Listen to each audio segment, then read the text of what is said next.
চলমান গাজা যুদ্ধ, Iran Israel উত্তেজনা এবং মধ্যপ্রাচ্যে যুদ্ধের বিস্তার এসব মিলিয়ে এক ভয়াবহ সংকটে জর্জরিত হয়ে পড়েছে ইসরায়েল। কিন্তু এই সংকটে এখন তাদের একমাত্র ভরসা যুক্তরাষ্ট্র।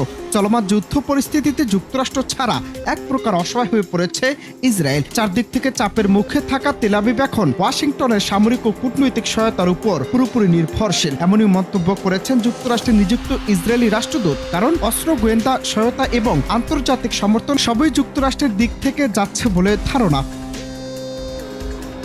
সম্প্রতি এক বিবৃতিতে চীন কড়া ভাষায় সাবধান করেছে সাবেক মার্কিন প্রেসিডেন্ট ডোনাল্ড ট্রাম্পকে। তারা বলেছে, এই অগ্নিকুণ্ডে যদি কেউ বিস্ফোরক ঢালে তাহলে আগুন শুধু মধ্যপ্রাচ্যেই নয়, ছড়িয়ে পড়বে গোটা দুনিয়ায়। ইরান ও ইসরায়েলের পরবর্তী সংঘাত এখন আরও ঘনীভূত হচ্ছে। এর মধ্যে চীন অভিযোগ করছে মার্কিন প্রেসিডেন্ট ডোনাল্ড ট্রাম্প এ অস্থিরতা আরও বাড়াচ্ছেন। চীনের পররাষ্ট্র মন্ত্রণালয়ের মুখপাত্র গুই জিয়াকুন বলেন, আগুনে ঘি ঢালা, চাপ বাড়ানো ও হুমকিতে পরিস্থিতির সমাধান হয় না, বরং এগুলো সংঘাতকে আরও বাড়াবে, ছড়িয়ে পড়বে বিশ্বজুড়ে।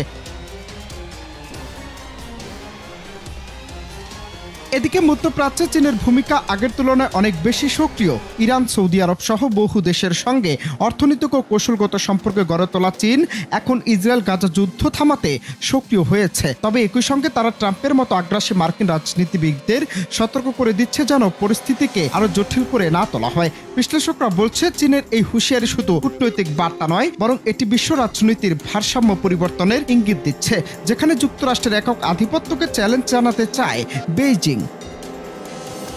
তবে প্রশ্ন উঠছে, এই উত্তেজনার মধ্যে ইসরায়েল কি একা হয়ে পড়ছে?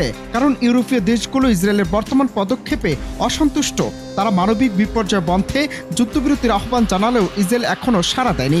সব মিলে মধ্যপ্রাচ্যে যুদ্ধ, কূটনীতি আর শক্তির দ্বন্দ্বের নতুন এক অধ্যায়ে প্রবেশ করছে বিশ্ব।